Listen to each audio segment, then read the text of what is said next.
नमस्कार, आप देख रहे हैं the Bagheli insight of Baghelkhand और मैं हूं आपके साथ उदित। विद्या बलम सैनिक स्कूल की दीवार पर लिखा यह ध्येय वाक्य भारतीय सेना के शिक्षा कोर का ध्येय वाक्य है।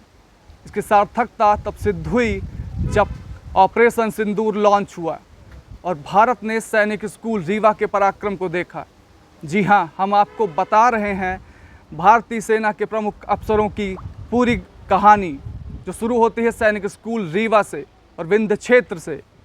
भारतीय सेना के प्रमुख जनरल उपेंद्र द्विवेदी और एडमिरल दिनेश त्रिपाठी जो शिक्षित हुए हैं रीवा के सैनिक स्कूल से और जिसका गौरव का साक्षी रहा कल पूरा भारत देश, जब पहलगाम हमले के बाद भारत ने कल बदले की कार्रवाई करते हुए पाकिस्तान पर एयर स्ट्राइक कर दी। उसके 9 ठिकानों पर सैन्य कार्रवाई करते हुए करारा जवाब दिया पाकिस्तान को।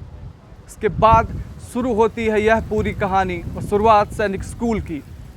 बात करें तो यहाँ से 950 कैडेट्स निकल चुके हैं जो देश की सेवा में निरंतर लगे हुए हैं।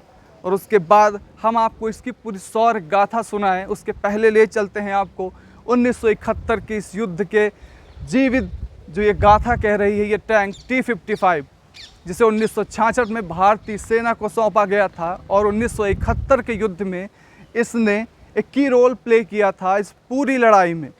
तब भारतीय सेना की तरफ से गरज कर इसने पाकिस्तान को धूल चटाने में एक अहम भूमिका निभाई थी। ये ठीक मेरे पीछे आप इस वक्त देख रहे हैं T-55 टैंक, जिसमें 4 लोगों की एक क्षमता का 3600 टन का टैंक है, जिसकी रफ्तार थी 43 किलोमीटर।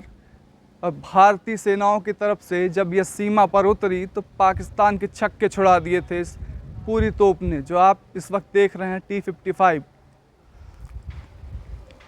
अपनी वीरता और शौर्यता के लिए सैनिक स्कूल पूरे देश भर में आज चर्चा का विषय बनी हुई है, जहां से निकले टॉप अधिकारियों ने देश को गौरवान्वित करने का मौका दिया है।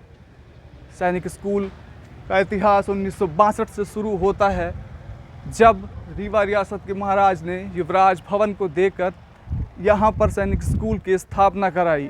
और आज इसकी शौर्यता और वीरता की कहानियाँ पूरे देश भर में चर्चा का विषय बनी हुई हैं। ये बात तो थी बघेलखंड की। अब हम आपको ले चलते हैं बुंदेलखंड। सुप्रभात देवियों और सज्जनों, मैं कर्नल सोफिया कुरैशी। बुंदेलखंड की, जी हाँ, ऑपरेशन सिंदूर की सफलता के बाद जब भारतीय सेना ने प्रेस कॉन्फ्रेंस की, उस वक्त बुंदेलखंड की एक बेटी ने ब्रीफ दिया। नाम था सोफिया कुरैशी, उनके साथ थी व्योमिका सिंह। बात कर लेते हैं हम सोफिया कुरैशी की, जिनका रिश्ता है बुंदेलखंड से। छतरपुर के नौगांव में 12 दिसंबर 1975 को जन्मी सोफिया भारतीय सेना के कर्नल के पद पर हैं। आपको बता दें उनकी प्रारंभिक शिक्षा भी छतरपुर में हुई है। GTC स्कूल उनकी पहली प्राथमिक शिक्षा का केंद्र बना। सेना में जाने का हौसला उन्हें उनके पिता से मिला, ताज मोहम्मद, जो सेना में सूबेदार थे। उनके चाचा इस्माइल और उनके चाचा वली मोहम्मद दोनों ही सेना से जुड़े रहे हैं।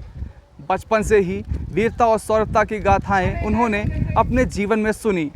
उसका परिणाम ये हुआ कि उनके दिमाग में भारतीय सेना में ही जाने का दृढ़ संकल्प लिया और उन्होंने प्रथम रैंक से बड़ौदा में आर्मी की परीक्षा पास की और सेना में शामिल हुई। उसके बाद लेफ्टिनेंट और कैप्टन के पदों को सुशोभित किया। आपको बता दें कि कर्नल के रूप में सोफिया भारतीय सेना को अब सेवाएं दे रही हैं।